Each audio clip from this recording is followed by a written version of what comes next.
1876年，埃及热浪翻涌，燥热与不安如同潮水一般淹没了整个国家。一个男人满脸凝重，叹息声飘散在空中，任凭他如何挣扎，也无法改变既定的事实。这个男人便是彼时埃及的领袖伊斯梅尔。阴云密布，伊斯梅尔带来了一个晴天霹雳般的坏消息：埃及政府宣告破产。从那之后，埃及的命运就已改变，曾经的中东王者踏上了绝望的苟延残喘之路。公元前3200年，埃及这片古老而神秘的土地上第一次有了国家的身影。从地理上看，埃及有着得天独厚的优势，因而成为了文明的栖息地。亚洲与非洲均在埃及的版图上留下了浓墨重彩的痕迹。从埃及向西出发，便能抵达利比亚；若是向着反方向前进，就能达到以色列与巴勒斯坦。红海与地中海，一个位于埃及的东边，另一个位于南边。国内地形丰富，山川纵横，河谷交错，地下还蕴含着丰富的油气资源。在古代，这是当之无愧的天选之地。曾经，埃及分为上下两个部分，直到米尼斯出现，统一埃及，建立了奴隶制国家。随后，历经多个时期，埃及的生产力在新王国时期有了显著提升。一座座拔地而起的金字塔，忠实地记录了法老们的故事，穿越历史的风沙，呈现在今人眼前。也正是在这一时期，埃及的统治者们有了更宏伟的目标，向外扩张，成为中东的王者。其中第18王朝的表现最为突出，这个王朝将埃及的历史推向了巅峰。在驱逐喜克索斯人之后，埃及统治者正式展开了扩张的蓝图。他们足足用了100年时间，建立起一个空前强大的帝国，令整个中东都匍匐于埃及的脚下。原本埃及虽然兵强马壮，经济发达，但归根结底只是一个地域性国家，影响力相当有限，只能辐射尼罗河谷与三角洲地区。而扩张后，埃及的疆域最远可以囊括爱琴海与塞浦路斯岛，政治力量产生了质的飞跃。灿烂的帝国犹如一轮夺目的红日，在黄沙漫天中冉冉升起。然而遗憾的是，辉煌转瞬即逝，埃及的衰落令人唏嘘。帝国更迭不休，无论是波斯还是希腊，亦或是罗马，都曾成为埃及的主人。公元前525年，埃及更是沦为了波斯帝国的行省，而亚历山大的马蹄也踏在了滚滚黄沙之上，在东征时期将埃及收入麾下。亚历山大死后，托勒密王朝横空出世，这是一个由埃及总督建立的新王朝。尽管名义上接受希腊人的统治，但骨子里依旧保留着埃及传统。不少希腊人甚至醉心于整理古埃及著作，并为埃及古老的神灵修建神庙。埃及与希腊的宗教神话体系渐渐打通。不仅如此，凭借着举世闻名的亚历山大图书馆，埃及很快在世界文化与学术舞台上占据了一席之地。一时间，亚历山大港也名声四起，成为了中东贸易的枢纽地带。这是古代其最后一个王朝，也是落日前仅剩的余晖。伴随着近代的来临，埃及的好日子也走到了尽头。曾经无比珍视的古国尊严被重重摔落在地，狠狠践踏。其实，在正式进入近代以前，埃及还经历过一段后埃及时期。托勒密王朝覆灭后，希腊人退出历史舞台，紧接着阿拉伯人登场，他们带来了伊斯兰教文化。这种全新的宗教信仰为埃及后续出现的一系列问题埋下了深刻的伏笔。1517年，奥斯曼帝国将埃及收入囊中，但与过往类似，尽管埃及在名义上隶属于奥斯曼帝国，可实际上还保留着相当大的主权。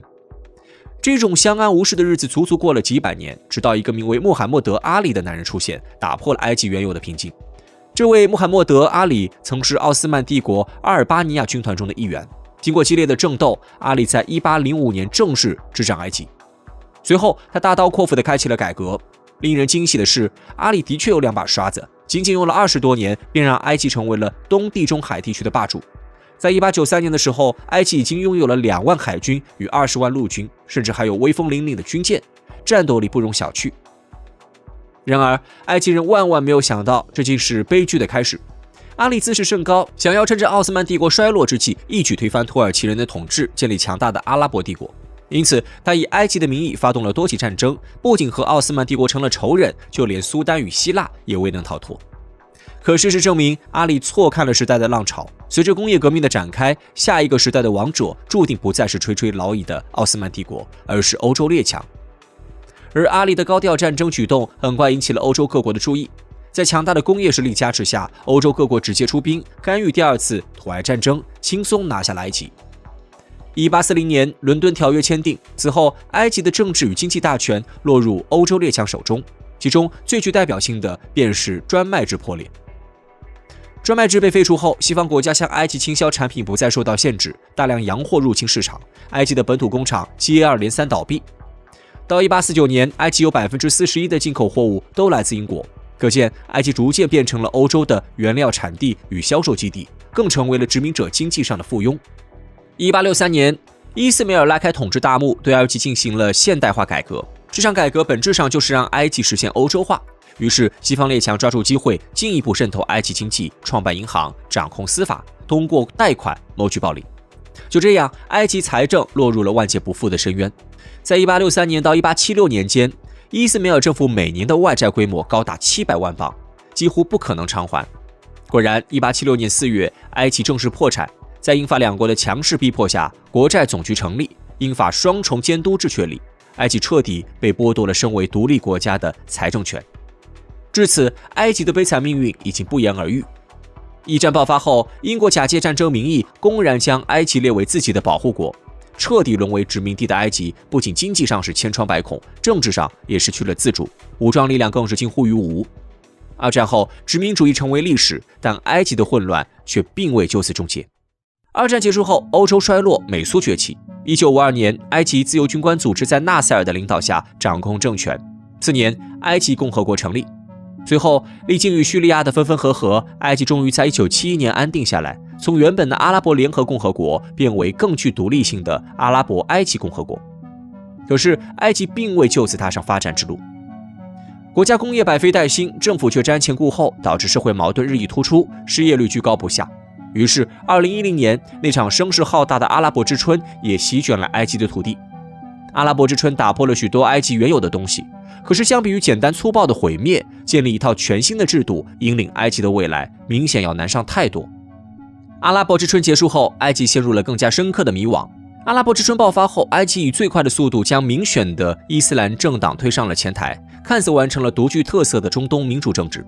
可是很快，当身为执政党的穆斯林兄弟会触犯了军方利益，随即便立刻受到了军方的压制。军方同样以民意为借口推翻了政权，并且将穆斯林兄弟会赶下台。随后，法塔赫·塞西当选新总统，埃及仿佛再度归于平静。